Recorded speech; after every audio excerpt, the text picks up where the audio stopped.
Okay, so this is the skeletal system. So one of the support system of the organisms. And the vertebrates, this is the reason why we are called vertebrates, because we have the endoskeletal system. So we have the skeletal system inside the body and not found outside, unlike the invertebrates, which are found outside, or it is the main composition of the body. So most of the important organ system in the study because it protects our vital organs. Like for example, the skull protects the brain. The rib cage protects the vital organs like the heart, the lungs, the liver, and even pancreas, because a portion was enclosed in the lower parts of the skull, the bladder, yeah. And also sa pelvic girdle or reproductive organs. It encloses the reproductive organs. And the appendicular skeletal system that helps us to move and also supports the weight. So it also provides reliable information about the specific adaptations of vertebrates, such as posture and locomotion adaptation. So we are able to define or find its resemblance in comparing the different species of humans in different geological time. Like for example, the Homo habilis, the posture is not yet totally erect compared to modern Homo sapiens, because, and also in the size of the skull and the shape of the skull, it, according to some scientists, that the shape of the skull will also determine yung development of the intelligence in the human species. Diba, comparing to the human skull sa modern and sa Homo habilis is quite different. Mas globular na ang shape ng skull in the modern times compared sa Homo habilis na medyo maliit pa or likely hindi siya round ang edge part. And also the size is quite different. Due to its hardness and durability, skeleton becomes fossilized, and the study of the past vertebrate life mostly based on fossils.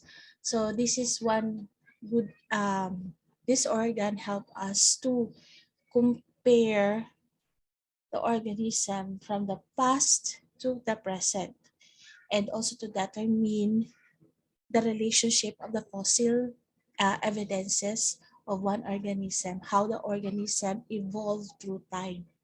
So this kind of organ system provide us a story how a certain organism developed through time. Okay, what main function of this organ system? Number one, it gives us body, the shape of the body, and its support weight. So support siya, support in locomotion, support in our weight, because that's why we can move, but the organs are still intact.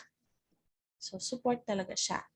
It offers a system of levers that aid us muscle to produce contraction.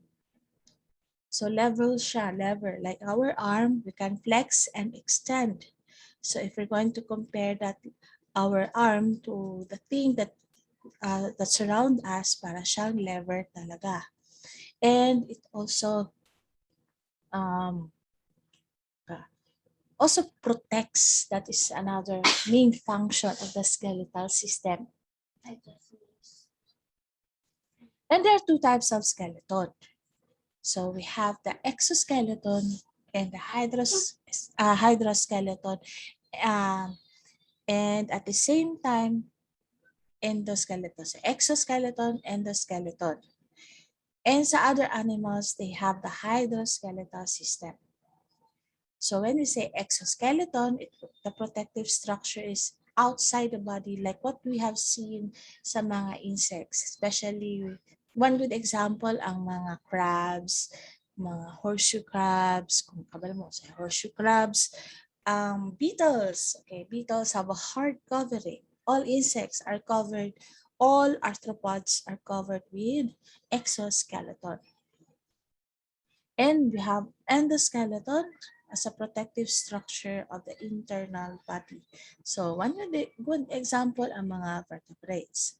But there are also another type of skeletal system, yung hydrostatic skeletal system, in which the body spaces is filled with water. And once it is filled with water, it becomes turgid.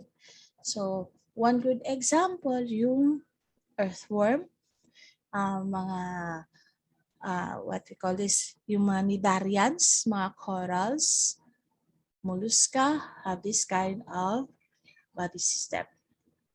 So some mollusks who don't have as outer shell, that is termed exoskeleton. But others, meron man ding mga mollusks na walang outer shell, like mga slugs. So that is hydroskeletal system.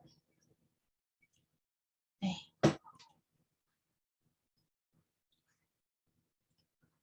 Okay, to separate the components in the vertebral skeletal system, they are divided, so it is divided into two major parts. So we have the cranial skeletal or the skull, and the postcranial skeleton, we have the axial and the appendicular. Sometimes in other references, the skull or the cranial skeletal or the skull is part of the axial. So whatever on the central part, so this is called the axial, and what is on the lateral side, we have the appendicular. So appendicular composed of the girdles and the limbs, the bones of the limbs, like we have sa arm and the leg, and mga girdle, like the pectoral girdle and the pelvic girdle.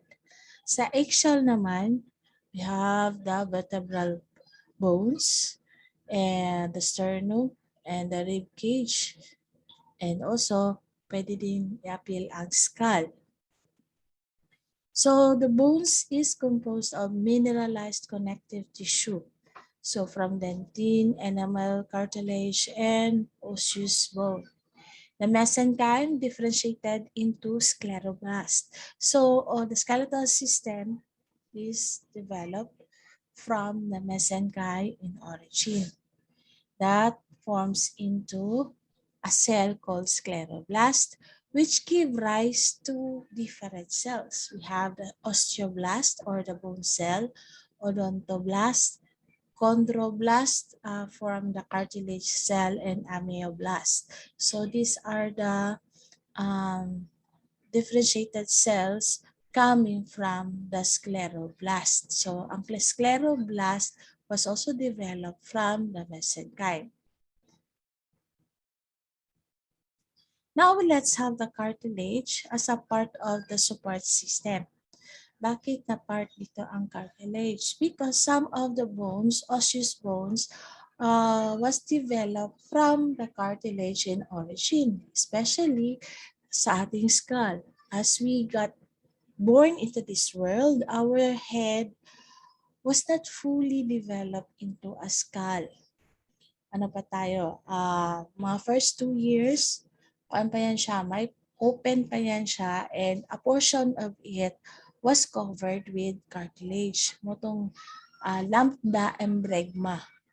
Bregma and lambda these are crucial points, crucial area for the baby's head because it was not fully covered with osseous tissue but a cartilage. This reason, bakit cartilage? In short, para ang brain ng baby still have room to expand kasi ang cartilage is flexible. So, as you grow older, sige mamog inom og gatas, so calcium deposits continuously impregnated on the cartilage matrix and become ossified. So cartilage form an important part in endoskeleton in all vertebrates. So it is a vascular, and you have seen in the diagram, we have three types of cartilage. We have the hyaline, which is clearer in a matrix. We have the elastic cartilage, known to be have like the hyaline, but another distinguishing character ng elastic cartilage by having elastin fibers, which could not be found. Abundant lang ang elastic fibers.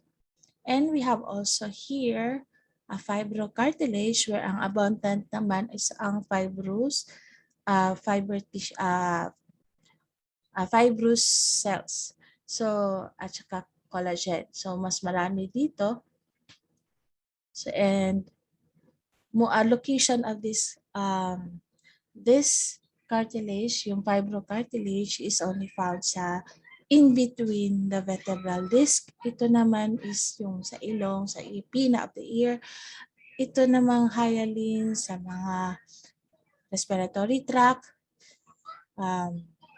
end of long bones, and in between the sternum and the ribs. So mga joint areas. Now, comparison of the craniate skeletal structure. Like what we have here sa mga fishes, like hagfish, lamprey, and nastosaurus. So the hagfish, the skull of the cartilage is in color blue. Then a fibrous sheet is in yellow, and the notochord is under green.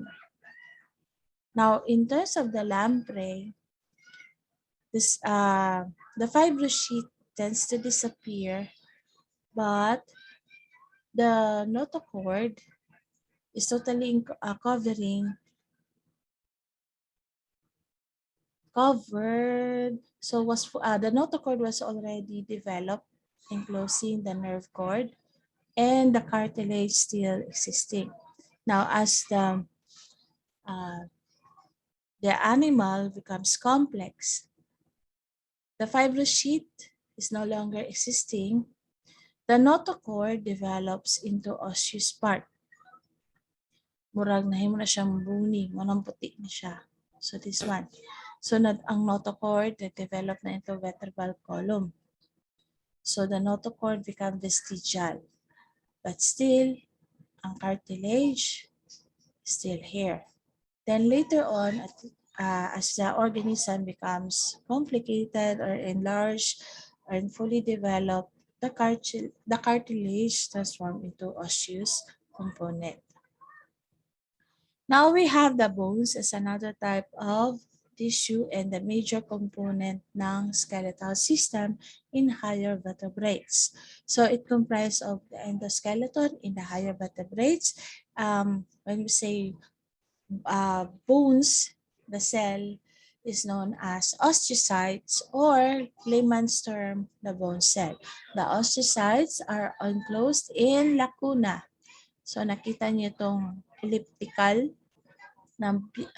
elliptical shape in between the matrix. Ang matrix ito. So this is the matrix. So this is the lacuna, ang elliptical part. And yung mga projections, tiny projections, it is called the canaliculi. And the central part, we call the Haversian canal, in which nandito yung innervation, blood supply, both arteries and veins are here. And this is the lamella, we call the matrix, kung saan nakasituate ang mga cells. Now, inside the lacuna, so kung palakihin natin itong part na to, itong elliptical shape, inside here we have the osteocyte, or we call the bone cell. So the canaliculi will help the osteocytes to deliver the nourishment. So since kaning lamellae is highly deposited with minerals, very intact, no way for diffusion. So adaptive development, we have the canaliculi. So the supply of nourishment, air, and blood supply innervation was able to be connected with the help of the process called the canaliculi. So organic component is primarily collagen, which gives bone great tensile strength and flexibility. So the inorganic components of the bone comprises 60% of the dry weight. Now, main function of it, again, was to support end movement, protects the vital organs, and also the major site of blood components. So it is the major site of the blood components. So during your infant stage, the area of your blood reproduction is more on the spleen, thymus, and long bones. As we grow older, ang long bones na lang ang kusog nag-produce of blood components. Our spleen and thymus is much lesser na compared during our infant stage. So, ang nag-supply ng blood components more is on sa long bones where the bone marrow resides. So, doon natin makikita yung bone marrow. So, bones, we have two kinds of bones. Sa bony tissue, we have the compact and the spongy. So, when you say spongy, because there are spaces in between. So this is the compact area of the bone which no space are intact siya, no space. While the spongy, merong mga compartments and spaces. So this is the area where the blood supply comes in. And the periosteum is a dense layer of connective tissue that surrounds the bone. Now kung naamoy chance mag-dissection, the long bones or the other bones, may mga tissues na para siyang cellophane na naka-cover dito. So that is periosteum. So the spongy area is located sa head or capitulum ng long bone. And sa shaft naman, this is the shaft where the compact bone. And because ang kanyang shaft, although very thin, matibay ito because siya yung nag-carry ng weight against sa gravity. So, ito yung nagsilbing magkikarry din sa weight natin when we stand up, when we stand, or when we walk. Now, since compact siya, meron ditong foramen. So, may nutrient foramen. Sa other references sa Human Atlas, there's another term for that foramen. And I already forgot anong tawag doon. But in vertebral nutrient foramen. Now let's have the cranial skeletal system. So the skeletal framework is the head of the skull. So there are three embryonic components where the origin of the skull, kung paano nag-develop ang skull. So hindi lang isa, dalawa ang origin of development, tatlo. So we have the chondrocranium, dermatocranium, and splanchocranium. Now the dermatocranium, this is the total of, develops into yung total covering ng skull. While ang neurocranium simply develops further into the basal component ng skull. And ang stapes na ang splanchocranium naman, dermatocranium, chondrocranium, simali ako. Dermatocranium outward, chondrocranium more on sa neuro, and splanchocranium or on the development of the stapes or the bones of the ear. Okay. Splanchocranium, facial bones and the mandible. while chondrocranium is the neurocranium or the basal part of the skull. Ayun. So, the chondrocranium have different ossification centers. Ano ni? Dagan na mag-memorize on. Okay, we have the occipicenters. Now, the occipital center, so this is the main center. Occipital, so that is the basal part, outward basal part ng skull. So, ito yung occipital, di ba? Dito yung occipital portion. Ito naman yung frontal. May parietal, may temporal. So, hindi pa ito makita because this is the basal part of the skull. So, what was projected is yung occipital part lang. And this is the foramen, the bigger foramen. Uy, nakalimutan ko na anong pangalan ng foramen. It's been a long time. Okay.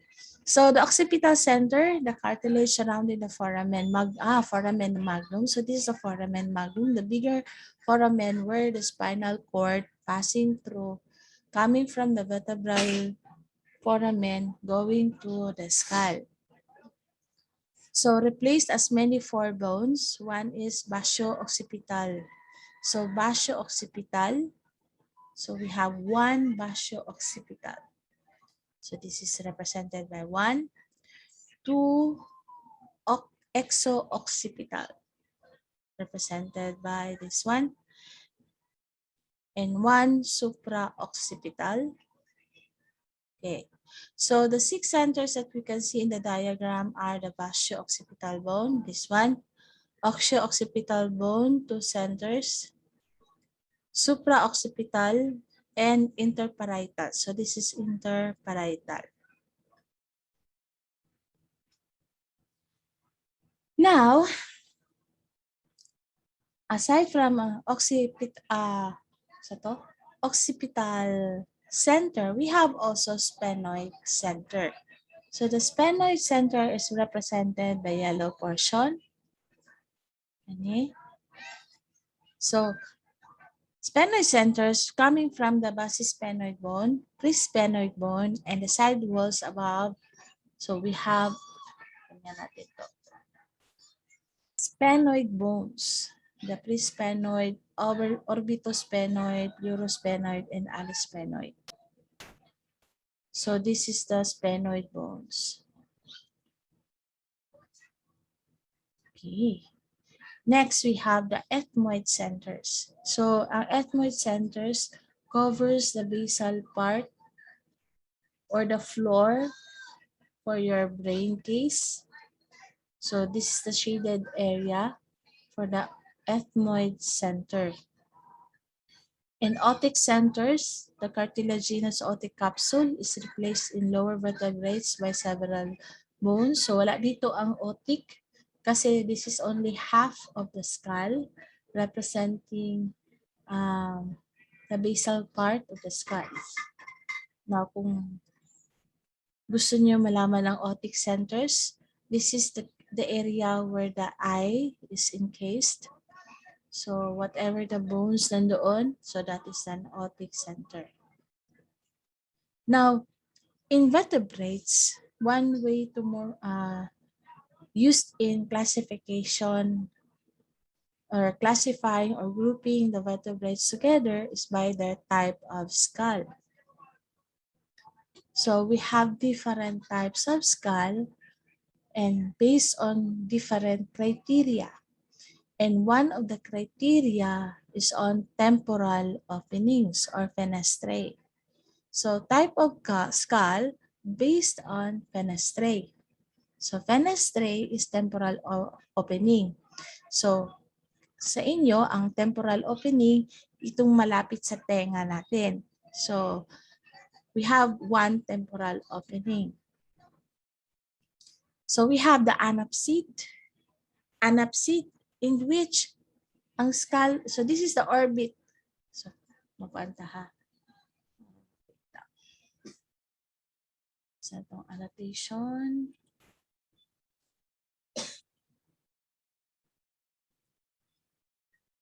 Okay. Anapsid skull. So this is the anapsid skull. Now, once this is one of the primitive skull that has no temporal fenestra. So, itong opening na to, this is the orbit. And this side is a temporal region. So, makikita natin there's no opening. So, that's why it is called anapsid, no temporal fenestra. Now, the diapsid, ito naman yun ang diapsid. So, diapsid from the orbit, so this is the orbit where the eye is placed. So, we have here sa temporal region beside the orbit, we have two openings. That's why it is called diapsid. Di means two openings. So, it has two temporal fenestrae. And this could be found sa mga crocodiles, birds, and lizards. Next muna natin kasi madala ito sa kabilang slide. So, klaro na. So, hopefully, klaro. Okay, next, we have the Eurapsid. Ito. Okay, the Eurapsid, Eurapsid skull is derived from diapsid. So,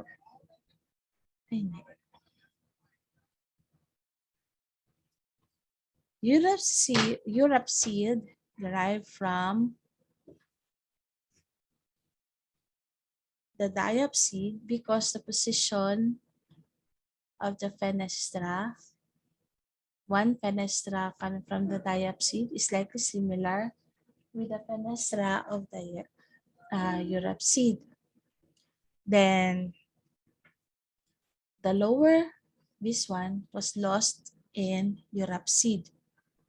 Now, how about ang synapsid skull? Okay, the synapsid skull has one fenestra located in different places than the Eurapsid skull. So, one na lang. Like the Eurapsid, isa din, pero it has a different, it is located differently compared sa Eurapsid. Okay, let's have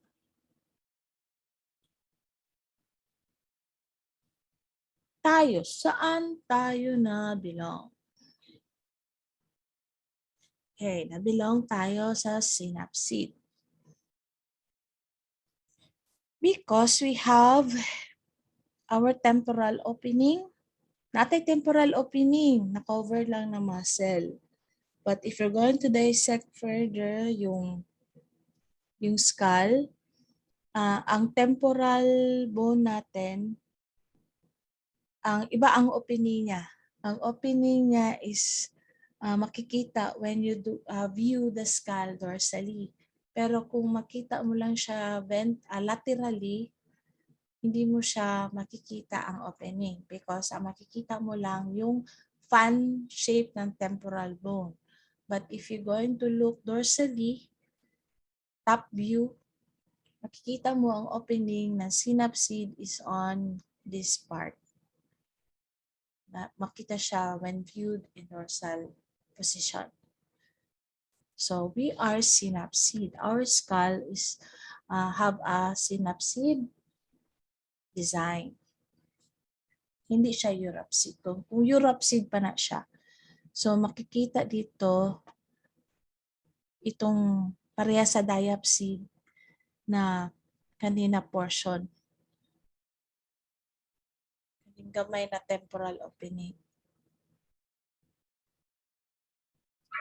Now let's have the dermatocranium.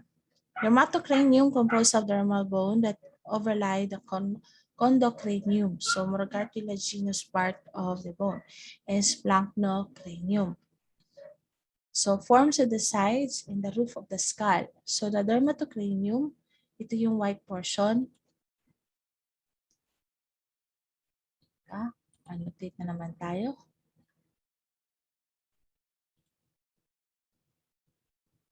Saan na yun? Wait.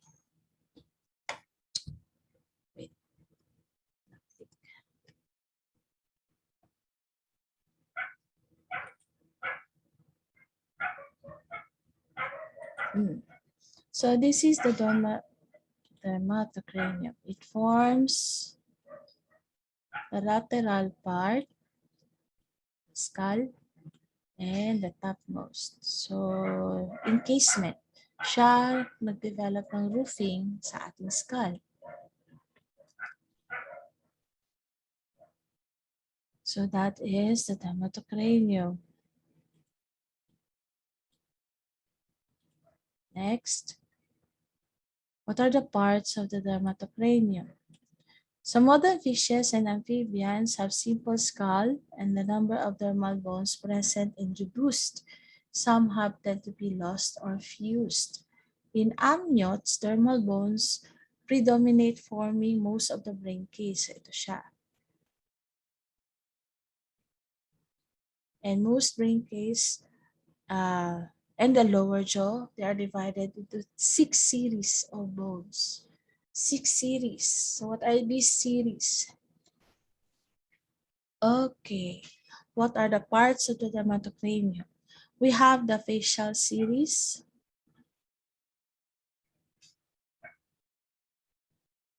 So the facial series. So this is the facial bone. We have sa anatomy, you have to memorize. So when you got your medicine, you have to memorize the facial bones.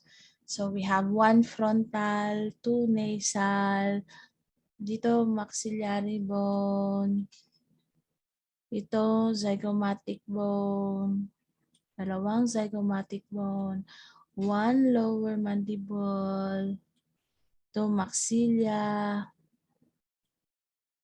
sa baba. Sphenoid bone dito, nasal, vomer, napalinganit vomer na rin. Okay. So, those are sa frontal bone, parietal bone, sphenoid bone, temporal bone, nasal bone, zygomatic bone, vomer sa looban. Ang vomer, makikita mo yan sa skull or pwede mo din ma-feel sa ipasok yung 2 daliri mo sa butas ng ilong mo. Mahawakan mo ang vomer. Yun yung nagdi-divide sa nasal part mo. Pero kumbaga, since soft, may partial pagka-cartilage siya at saka bony. Hindi siya, unlike sa long bones na compact talaga. Very thin lang ang vomer. So, madali lang siya mag-decay. Kung makita mo, mag-medicine na mo, tapos magunit mo og skull, remnants na lang sa vomer ang inyong makita. Pero kung makahawak kayo ng fresh skull na bagong pinakuluan, then mahawakan nyo ang vomer. Very thin at very sharp. Then the lower mandible. Then the maxilla. Ito yung maxilla. Huwag niyong pagkamalan na ang matric. One way to determine also sa mga different parts ng bone, dapat alamin nyo ang mga suture. Okay, one trick sa mga when you come to medicine, meron kasing mga doktor na mag-set up ng kanilang exam. For example, identify the part. Kanina part lang ang identify the bone. Tapos, ikaw, nag-aaral ka ng skull, dito lang ka na portion, ito lang alam mo. Ito lang na portion ng alam mo. You are not familiar kung asa ang mga boundaries ng skull. So, when you study a bone, you have to know saan siya, hanggang saan ang part niya. So you have to know the boundaries. Hanggang saan ang parietal bone, hanggang saan ba cover ang temporal bone. Okay, just in case ang doktor mo pinpoint ng ganito na portion and you are not familiar, pagkamalan mo talaga yan ng nasal bone. In which ang nasal bone, dito lang. Ito lang na portion. So, mali ka na sa inyong practical exam. So, you have to be familiar kung saan, like for example, this frontal bone was also found in the eye socket. Mag-extend pa yan siya sa eye socket. So be careful. So you have to determine talaga hanggang saan. Like for example, itong zygomatic. Now, the zygomatic bone started from here, covering the orbit foramen as part of the orbit foramen. Then may mga suture dyan, so that is still the area. Then dito, extending to make the temporal foramen. So ang part ng zygomatic bone parang ganito siya. Tapos kung palateral, pa ganyan. So part din siya ng temporal foramen. Kaya meron naman ditong bone na nag-connect sa kanya. So temporal bone na siya. Na. So, moni ang skull. Gilid sa skull.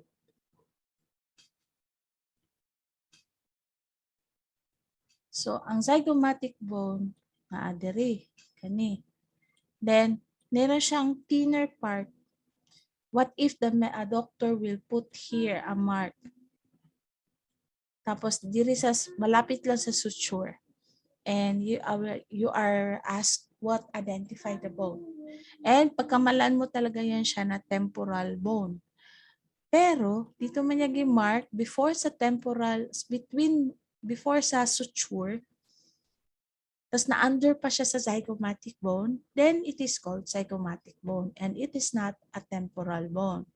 So, be careful mo. You must be familiar kung hanggang saan ang boundaries ng each part ng bone. Okay? So, we have the orbital series. So, this is the eye, the bones encircling the eyes. So, the bones encircling the eyes, we have the frontal bone, kanina portion.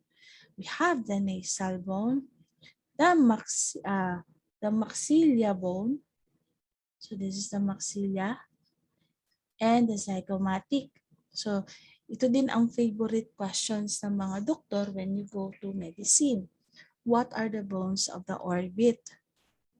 So, the bones of the orbit, we have the maxilla, the zygomatic, and the frontal. Pero kung makita niyo dito, hindi pala kasali ang nasal bone because ang maxilla nag-extend siya dito. So, meron pang thin bone. O, tingnan mo. Very thin bone. Nagkamali ako. So, maxilla, frontal, kanina portion, and the zygomatic bone. So, there are 3 bones comprising the orbital series. So, careful tayo dyan. Now, the temporal series lies behind the orbit, completing the posterior wall of the brain case. So, patay lateral. So, dito yung temporal bone. The vault series or the roofing of the bone. So, this is the roofing comprising the parietal, temporal, and the frontal. And the palatal series, the dermal bones, the primary plate covering the roof of the mouth. So you have the palatine bones. And the mandibular series, the encasement. So this is the mandibular series. Okay. Daghan na mag-memorize on. Okay. So in a frog naman, makikita natin. Okay. So this is the skull of the frog. So this is dorsal view. So the outermost top view. So we have the frontoparietal. So you have to be familiar with the skull. This is the sphenoid bone. Asa ang naris. So this is the naris. Ito naman na part dito sa ano to? Sa reptiles, crocodile. Ito naman na part, paleonteris, mga lizards gihapon to. Turtle or lizard? Lizard. Kanina ngipon. So this is the basal part. So we have for the amphibians, the crocodile, and the lizards. Ito sa aves. So kaning basal kaning blue mo nitong basal portion. So hinahinay sa mammals nagkawala. So this is the occipital series. So the basio-occipital, the basisphenoid. So the ethmoid, the orbitosphenoid sa birds, supraoccipital, exoccipital. Sa cat naman, we have the occipital area. Dito ethmoid, meron pa rin. So this is the lateral portion. So katong ingon nato na temporal synapse ang mammals because ang kandiri na portion, if you're going to view it, wala siyang foramen. But if you're going to view that, kanike ang portion ani pababa. Pero kung ipa-top view, kani siya ang ano. Kani man ang orbit. Kani ang temporal foramen. Kani na portion. Kimo manil. Foramen rotundum, doon ni siya sa dungkal. Okay. Next, we have the splanchno-cranium. So we are done sa dermatocranium. Let's proceed sa splanchno-cranium. This is the Asian chordate structure associated with filter feeding surfaces. So mostly sa mga fishes. And arise from the neural crest. So this is the point of origin where the splanchno-cranium develops. And they depart from the side of the neural tube and migrate to the walls of the pharynx between successive pharyngeal slits. So we have here a portion of the splanchno-cranium. We have the Merkel's cartilage, palatoquadrate, rostrum labial, basihial cartilage, ceratohial cartilage, myomandibular. So this cartilage derived from splanchno-cranium. Now, let's proceed sa jaw attachment.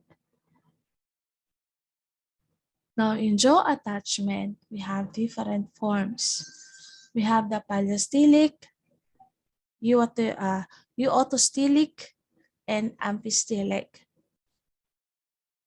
Now, paleostylic, the characteristics of agnathags. So, no arches attached to the directly sa skull. Walay paleostylic din na diagram. Eutostelic, the earliest jaw condition found in placoderms and acanthodians. The amphistylic found in early sharks and osteichthyans and crossopterygian. While the hyostelic found mostly in bony fishes. So ito. The metastelic found in most amphibians, reptiles, and birds. And the craniostelic found in mammals. So the craniostelic found in mammals. Let's have the postcranial skeleton, part 2 of the skeletal system. So we have already mentioned the part of the eggshell, your skull part. Next, we have the other eggshell bones like the ribs, sternum, the manubrium, and the vertebral bone. The appendicular, we have the pelvic girdles represented by the clavicle and scapula.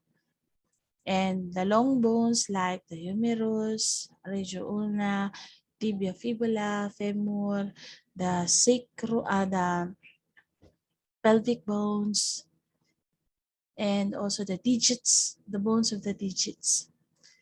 Then the function of the postcranial skeleton is protects the visceral organs like the ribs protects the heart and lungs and other lower parts organ like parts of the liver and the gallbladder, contributes to ventilation of the lungs, store for various minerals like what we have sa long bones na long bones is the main production of the blood components, may storage din ng fat sa mga bone marrow. Doon din nakastore ang bone marrow in between the long bones. And also provides rigidity of the body because the ribs is rigid, so it gives shape to the chest area. The pelvic girdle protects the reproductive organs and provides series of firm and hinge segments. So we have the joints on the long bones, synovial joints, mga hinge joints, and pivot joints that needed for the movement of the organism. So let's have the eggshell bones. Form the main axis of the body, composed of notochord, vertebral column, ribs, sternum, and the skull. See, bumalik ang skull. Okay. Notochord is a primitive eggshell bone skeletal system of the vertebral column, unsegmented. So when unsegmented, continuous, walang compartmentalization. The first skeletal element to appear in the embryo of the chordates. So, muna ang first evidence and for one of the main characteristics that is describing or referring to that we belong to a chordate group. So this one is how the osseous component or osseous connective tissue develop. So number one, there's an ossification center appear in the fibrous connective tissue. So surrounded by a collagen fiber, mesenchymal cell, and there's a one cell osteoblast surrounded by osteoid. So selective centrally located mesenchymal cells cluster, group together, and differentiate into osteoblast, forming an ossification center. So my osteoblast as the primary cell where the osteocyte develop. Then, second, the bone matrix osteoid is secreted within the fibrous membrane. So kaning osteoid, minerals, calcium, other minerals will be deposited in this area to make the matrix solidify. So, katong matrix ng cartilage, mapupush and madepositan ng mga minerals that makes it harder. Then, the osteoblasts, once meron ng area of development, ossification, and deposits of minerals, the osteoblast will begin to secrete osteoid, which is mineralized within a few days. Then, trap the osteoblast becoming osteocytes. So, katong osteoblast na in between sa ossified region with several deposits of minerals sa osteoid, maposition na yung osteoblast in the center and mag-develop na siya into osteocyte. Then, woven bone and perosteum form. So the accumulating osteoid is laid down between embryonic blood vessels which form a random network. So, katong mga blood vessels, katong spaces na wala na occupy or the matrix na gi-occupy ng cartilage will be filled with osteon. So, katong mga structure embedded on that position, mapapalibutan ng osteon. And they will form a network. So, they will give an area for other structures to thrive. Kaya siya magkaroon ng mga network, mga spaces in between the ossified region. So vascularized mesenchyme condenses into external face of the woven bone and becomes the perosteum. So ito niya siyang covering. Now, in the fourth stage, bone collar compact bone forms. So this is the bone collar compact bone. Wala nang spaces in between. It is very tight. Then, the bone collar of the compact bone forms and the red marrow appears.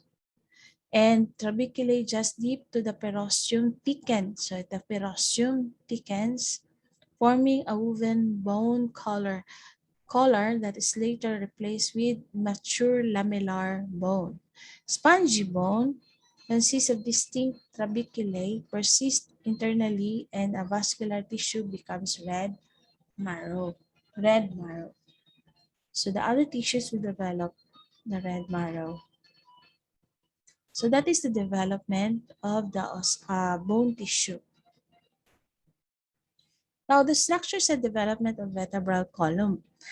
Now, in humans, we have 1, 2, 3, 4, 5 actually. 5 vertebral column.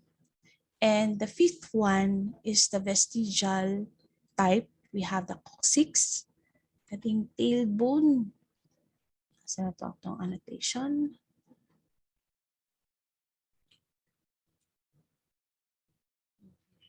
So we have the tailbone. Ito siya. Over. So this is the tailbone. Anong na-eraser man? So this is the tailbone. It was not fully developed in humans, but in other animals na develop ito. Next, we have the sacrum. So this is the sacral bone. Next, we have the lumbar.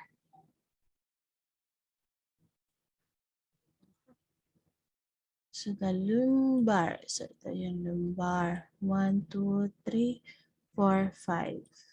5 lumbar bones. Then we have the thoracic. Thoracic should be 12. So 1, 2, 3, 4, 5, 6, 7, 8, 8, 9, 10, 11, 12. Okay, tama na. So we have 12 thoracic bones. And for cervical, we have 7. So 1, 2, 3, 4, 5, 6, 7. Okay, tama. So 7 cervical bone, 12 thoracic, 5 lumbar, and 1 fused sacral curve and 1 fused coccyx bones. So this will support our posture for upright position of the human posture, but in other animals, iba, hindi upright ang position. So parang nakasupine. So this protects the spinal cord. So the vertebral column derived from the notochord. So the notochord encloses the neural nerve cord and na-replace siya into an ossified vertebral bone. Erase na natin. Now, we have different types of vertebral bone. Okay. Now, one category to differentiate the vertebral bone is yung based on the centra. Based on the centra or this is the centra. Yung centra. Red. So this is the centra. So we have types of vertebra based on the presence of centra. So we have the vertebral bone with no centra, like this one. Wala siyang centra. So we have several types. In one animal, pwede siyang 1 or 2. So it is called a spondyli, no centra. Kung meron naman with 1 centrum per segment, that is monospondyle, stereospondyle, monospondylus vertebra, single sternum is separate. So, under lang gihapon na siya sa monospondyle. And we have also diplospondyle with 2 centra per segment. So, 2 centra per segment, 1 sa likod and 1 sa harap. that is embolomerus, at the spondylus vertebra, which approximately equal size centra are separate. Later on, natay diagram. Ana. Next muna tayo. Kamakaya rito sa next page. I-hide muna natin to. Okay. So we have the atlas, which is very unique because wala siyang centra. It only has the facet for occipital condyle where the attachment for the condyle coming from the skull, and the facet for dens for the second vertebra. So this is the second cervical bone.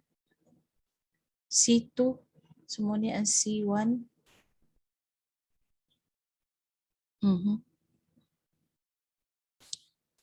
Okay. So this is a monospondyli type. Okay, one centrum lang. And this is the diplospondylus. So in one segment, you have one, and another segment, two. So this is found in fish, bowfin fish, the diplospondylus type na vertebra. Kani aspondyli ang atlas, kaya wala siya sentra. Kani only one, nasa likod, found on the posterior side, pero ang anterior niya kasi wala. Ay! Mag-ano data. Erase ko muna ito. Huwag natin sa baba. Okay. Sa aspondyli type na vertebra, we have here the atlas.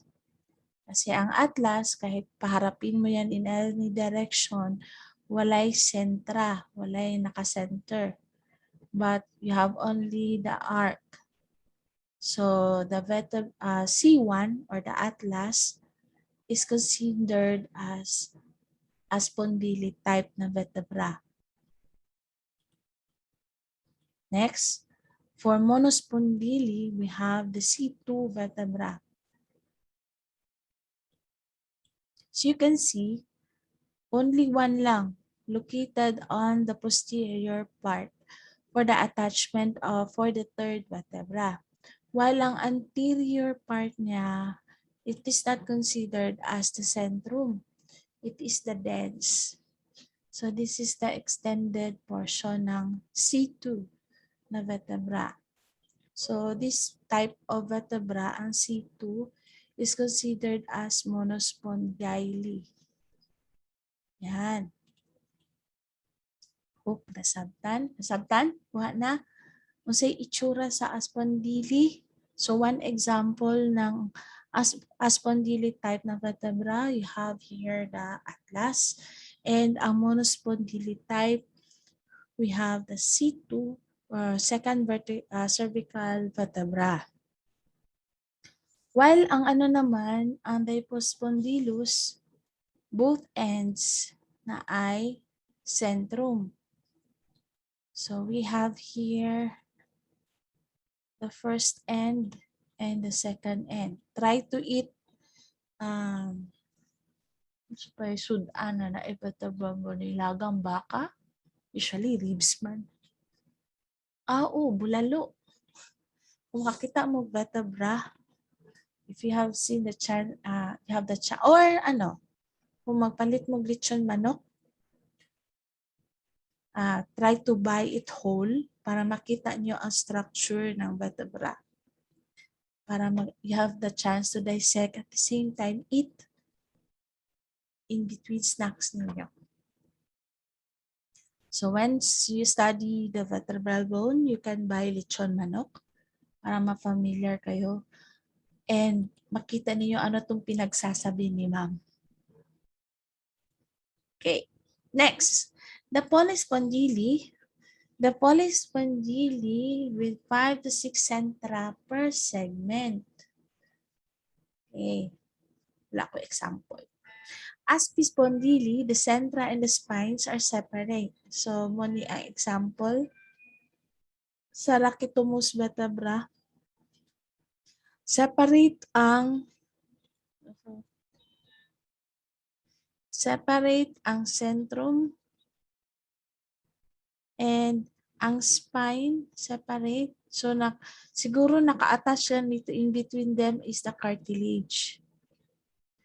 So, kaya siya tinawag na aspidospondyle. Okay. The hollow spondyle, the centra, and the spine are fused in a single bone. So, we have a good example.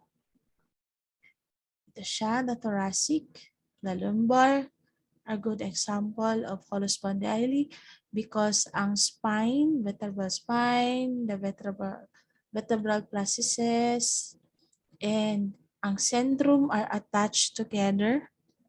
So that is hollow spondyle.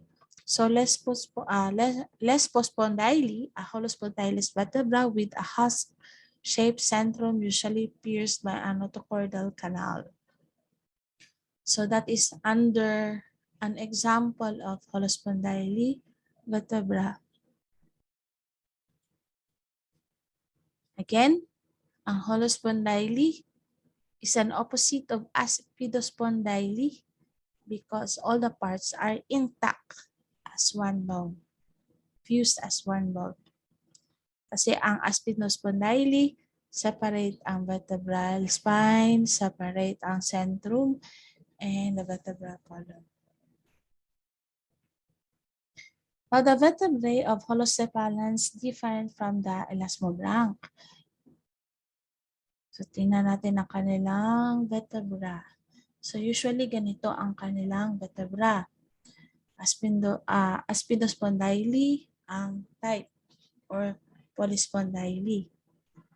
Pero sa mga higher vertebra, we have, sa ating vertebra, we could have the holospondyle type. Ito, attached na ang spine, attached na din ang centrum, and other vertebral parts. Now, so we have already type of vertebra based on the presence of centrum. Ngayon naman, types of vertebra based on central shapes. So, unsay shape sa centra, part ng vertebra. Okay, again, types of centra based on shapes. So, unsay shape sa central part? Kanina part, kani. Katong central part sa vertebral bone. Okay, kasi magka-confused or magkalipog-lipog. Okay, we have the amphisolus. The amphisolus. Okay, the amphisolus concave on both sides. Ang procellus, concave, convex ang isang side, concave ang isang side. So, kung di natin kuan is protruded ang posterior part, depressed ang anterior part. Sa amphisolus, both sides are depressed. Dili nato ma-determine sa concave or convex. Now, the ophistocellus is an opposite of procellus in which ang posterior part ng vertebra. Teka, paano yung pala malaman na posterior and anterior part ng vertebra? Okay, to determine if you are given a one vertebral bone and to determine which part is posterior and anterior is by paano? Kasi maka-guess. Kayo muna mag-guess bago ko ibigay ang answer. Direction sa iyong moral spine, ma'am. Oh, direction sa spine. Very good. Okay. Kung ang direction ng spine ganito, so in short, this is the anterior part and this one is the posterior part. So masking unsaon gipatin kung ang inyong kung tagaan mo sample sa vertebra tapos giana ang posisyon, giana ang pag-set up, tan-awa lang ang direction sa spine. Kung kani siya pa downwards, so this is the anterior, this is the posterior. Kung gipaana ang posisyon sa vertebra, tapos gipaana, gipahayang, always take note kung asa ang spine. So, spine will point the posterior part. Okay? So, okay, muna ang tricky when you have your practical exam sa medicine. Kasi, murag mo na ang some of the fine details na dili kayo ginatanaw sa mga estudyante. So, nabiktima na ko, ana. So, dapat ka mo, dili na mo mabiktima, ana, pohon. Okay. So, next. We have the opisthoscolus. Okay, the opisthoscolus. Okay, the opisto, again, the anterior is protruded, depressed ang posterior part. Heterocellus, halaka. Heterocellus, bulging. Kumbaga, kumuni ang spine, bulging siya. Kaya kung ang acellus kasi is blunt end. Okay. So, heterocellus is the opposite of acellus.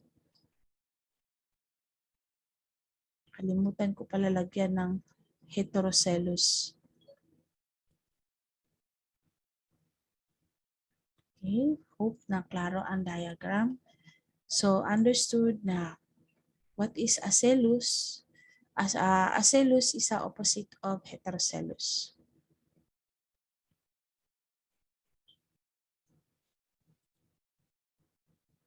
Okay. So we're done on the vertebra. Okay, maraming classification ng vertebra at saka ang skull. Now, let's proceed sa other parts ng eggshell. We have the ribs. Okay, the ribs, we have 12 ribs. Pero meron din tong three types of ribs. So this is a series of cartilaginous of elongated bony structure that protects the vital organs like the lungs, the heart, and a part of the liver, and the gallbladder. Matago man din ang gallbladder sa mga area ng ribs. Now, it also aids the muscles in between of the ribs also aids in breathing. Kasi siya yung nako-contract when you exhale and inhale with the help also of the diaphragm. So, it provides a site for secure muscle attachment, that helps suspend the body, form a protective cage. In amniotes, contributes to breathing mechanism. So like us, we are amniote. Ang exhale, inhale, nag-move ang ating rib cage as we exhale and inhale. Now, there are types of ribs based on the attachment to the sternum. Now, we have true ribs that meets ventrally with the sternum. So, the ribs that attaches to the sternum are called true ribs. So, from rib 1 to rib 7. So, these are called true ribs. Naka-attach ta sa sternum. While ang false ribs articulate with each other but not with the sternum. So, tingnan natin ha. False ribs. Start from 8, 9, and 10. Okay, 8, 9, and 10. Cartilage na lang. They are together. Tingnan natin ha, they are attached together with a cartilage towards the sternum. Kaya siya tinawag na false ribs. Unlike sa true ribs, each of the rib attached to the sternum. Okay. And the third type, we have the floating ribs. 11, di na makita. So sa 11 and 12, they are not attached sa ribs, but they are only attached sa vertebral column. Yan siya. So we have the true, false, and floating. True ribs from rib 1 to rib 7. Then false ribs from rib 8 to rib 10. Floating ribs, rib 11 and 12. Now let's have the structure of the sternum. So the mid-ventral skeletal element that also give attachment to the ribs. It also at the same time protects a part of the heart and strengthen the anterior part of the trunk and the body wall, and forms either paired or mid-ventral primordia that are regarded as the new structures not derived from the pectoral girdle or ribs, so independent siya. And strictly a tetrapod structure, primarily an amniote characteristic. So let's have the example of the human rib. Okay, the human ribs, human sternum, not ribs pala, composed of 3 bones. We have the manubrium. The manubrium is attached to the first costal cartilage. So the second part, we have the body of the sternum. And the last one, ito yung usually nababasag when you have CPR. Madali itong mabasag, maputol, kasi it's very thin, the xiphoid process. So kung magkakandak ng CPR, ito daw usually ang pag malakas masyado ang pag-apply, ito yung naputol. Mapuputol siya from the body of the sternum. Okay, and the costal notches will attach an evidence or the area for attachment sa rib. Now, sa mga other vertebrates naman, yan, dito na tayo. Okay, the vertebrates naman, the sternum is medyo malaki. Okay, let's have the sternum or the breastbone is the sternum of the birds. Ito. Yan. Ito yung malaki. Meron din siyang apart na cartilaginous, yung white portion. Okay, ang scapula is 4. So, very thin ang scapula niya. Unlike sa atin, ang ating scapula is a fan shape that provides attachment to the muscle. The joint of the wing, number 5. So this is the joint of the area of the joint for the attachment of the wing bone. 6 is the foramen. Foramen. Ito may foramen dito. Ay! The clavicle. So the clavicle, ito yung clavicle. The furcula. 3 and 2 naman, ito na portion dito, the coracoid. So, always remember this. Next, we have the appendicular.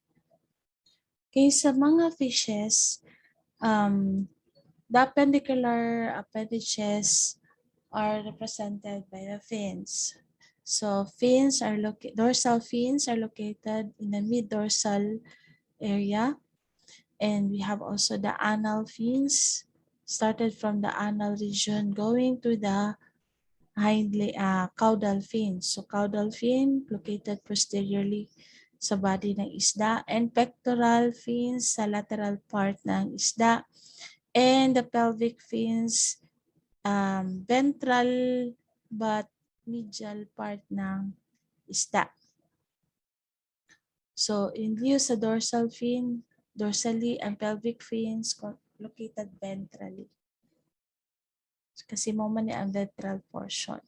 This is the anterior, this is posterior, this is dorsal. Now, dorsal and anal fin. Okay, prevents the body from turning around. So, this will help the fish to keep in place sa aquatic environment. Dili siya magtagilid, dili siya dili siya mag-swerving. So, in place siya sa aquatic environment. It will give balance.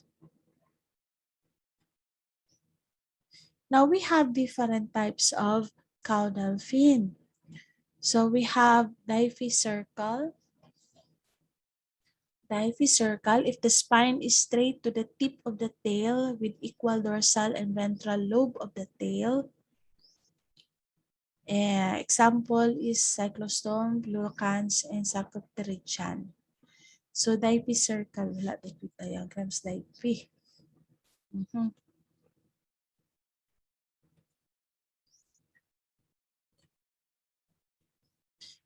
If the spine straight to the tip, so kung spine straight to the asmanindot na drawing, with equal dorsal ventral lobe. Okay. Let's have, stop share ko muna.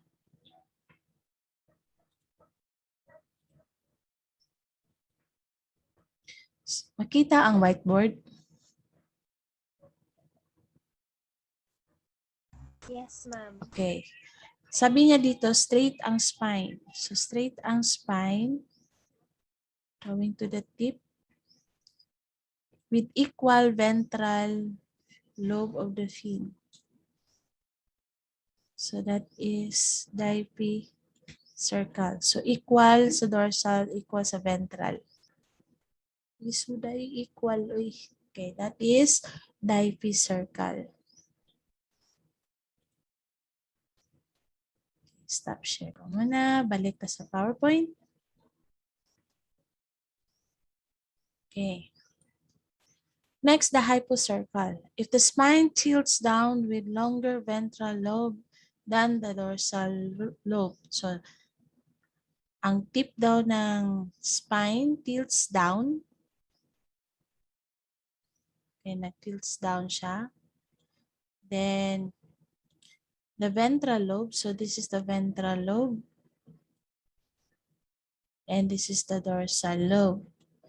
So, the ventral lobe is longer than the dorsal lobe. So, that is hypocircle. The heterocircle, if the spine tilts upward, ito, sa heterocircle, upward, with longer dorsal, so longer, opposite siya sa hypocircle, then short sa ventral. So, one good example, mga sharks. Homocircle, a fin membrane is posterior to the spine with equal dorsal. So, this is one. Homocircle. Ay, darada in difficircle. Oh. Ayan. Dito ko napansin. Okay. So, this is homocircle. Makikita natin sa tilapia, bangus.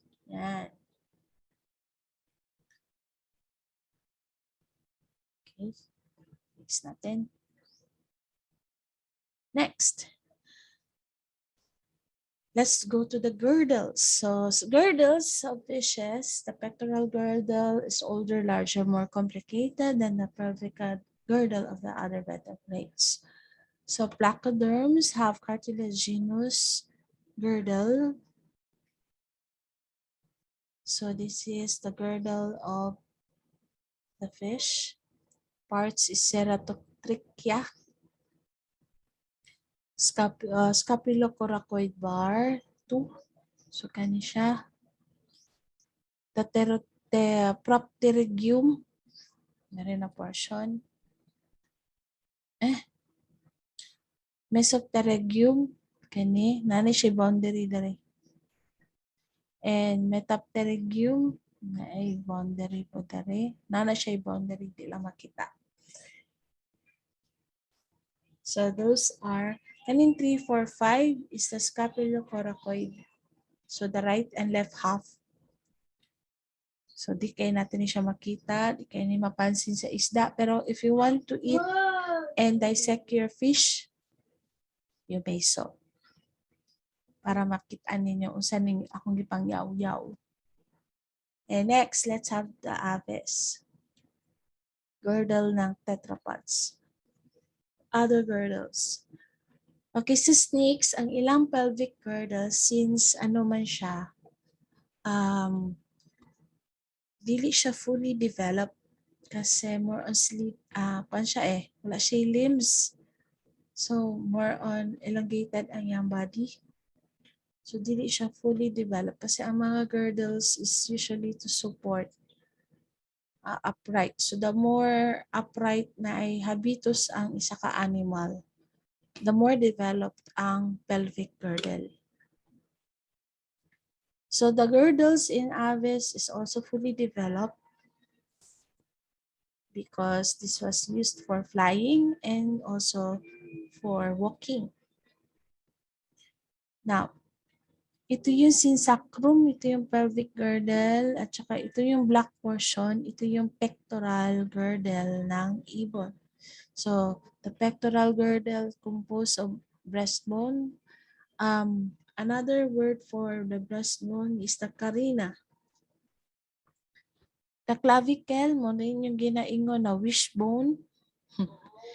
Kanang magkuan mo mga wishes ninyo. Then, this is the scapula. So, ito yung scapula. Then, the coracoid is attached to the breastbone. Yan. You have to memorize that one. You have to be familiar. Ito naman sa mga higher vertebrates, ang scapula, kung i-compare natin sa birds, ang bird is elongated. Well, sa mammals naman, fan-like na ang scapula. Okay, fan-like with the help of the clavicle as a point of attachment. Nasa pelvic girdle naman, hindi kasali ang hindi kasali ang sacrum. Kasi ang sacrum is part sa axial bone. Pero ang pelvic girdle is attached to the sacrum. Munang giani siya. So the girdle only, pelvic girdle includes kanilang. So wala lang ang bone sa pelvic girdle. Wala labot ang sacrum. So, this will protect the reproductive part ng vertebrae.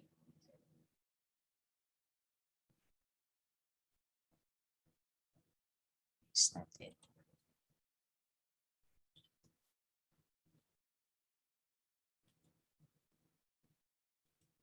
Yan na. Okay, girdle naman sa amphibians. Ito. Para lang siyang consist of ilium. So, muna yung pelvic girdle ha. Ilium, ischium, and 3 is the ilium.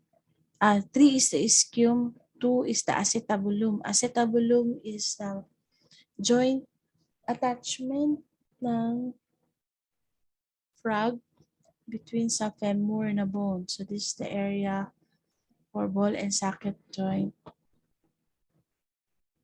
So ganito ang itsura ng pelvic girdle ng frog.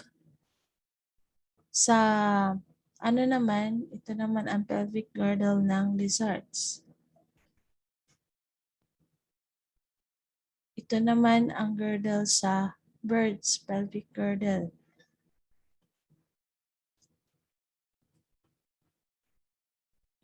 And this is the human. Human consists of the ischium, kanina violet. Pubis is ang pubis is kaning si color ani ha. Saan siya na color? Fleshy. Flesh, di ba puti fuchsia? Light pink. Ang ilium is color light mustard na color. Wala ilabot ang sacrum. Mula lang siya point of attachment ng pelvic girdle. Again, ang bones of the pelvis consist of ilium, pubis, and ischium. So, ilium, pubis, kanang orange, and ang violet is ischium. Ilium, so ang acronym ana is lips, lip, ilium, ischium, and pubis. Lip, the hip. Now, let's proceed some miscellaneous bones. Miscellaneous bones, we have the sesamoid bone called the patella. Located siya sa ating knee joint. Baculum is the penis of bats, insectivores, rodents, and some primates. Murag walay baculum ang mga lalaki. Okay, ano. We have also the eyelids sa crocodilians, the crest of the bird, the snout of the pigs na muna ginahimong mascara or tukwat baboy, pare sa tukwat baboy, and the base of the external ear of some rodents. So muni ang baculum, ang dog's penis.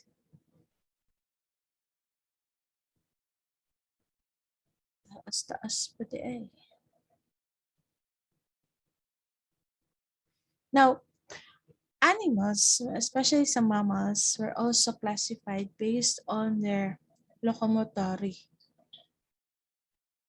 Okay, based on how they use their limbs. So the posterior limbs provide rapid acceleration and often support the greater part of the weight, or it also identifies the type of movement. Now we have here types of locomotory used by the tetrapods. We have the graviportal. So graviportal is used to, the limbs were used to support the greater weight of their body. So we have the gorilla, elephant, rhino, hippopotamus.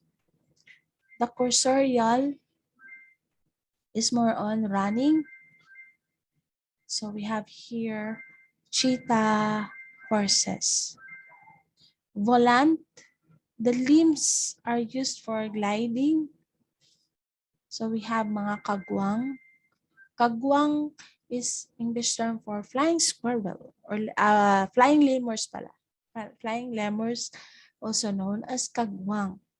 And we have also flying squirrels. Aerial, used for flight, exhibited by the bats. Saltatorial, saltatorials more on leaping. We have the kangaroo and kangaroo rat. Saltatorial. Fossorial naman. Fossorial. Fossral. Used for digging. Like we have the moles. Okay. Arboreal. Arboreal. Used for climbing. So we have mga sloths, mga other species of monkeys. Swimming, wala na appeal ang swimming. Like sa mga manatee, dugong, and whale. So muna aquatic swimming. So muna kong phone. And scansorial, climbing. Scansorial. No, pareha lang gyapon na siya sa arboreal. So scansorial for climbing like what we have sa mga squirrels. So they have well-developed hind limbs, and forelimbs. So as a summary, if we're going to compare the skull of every classes, so from fishes to mammals, these are the types of the skull and the type of jaw attachment. And in terms of girdles, fins, and limbs, so from cartilaginous bony to the mammal group, we have here the description of their girdles and the fin limbs. And in this table also, we have the type of centra and the vertebral column.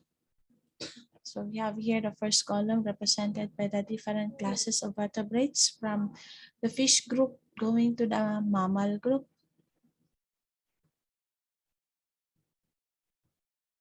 And this one based on the type of ribs. Daghan na gid kayo mo memorization ba? Types of ribs and sternum. And this is the girdle and the fin lips. And that's all.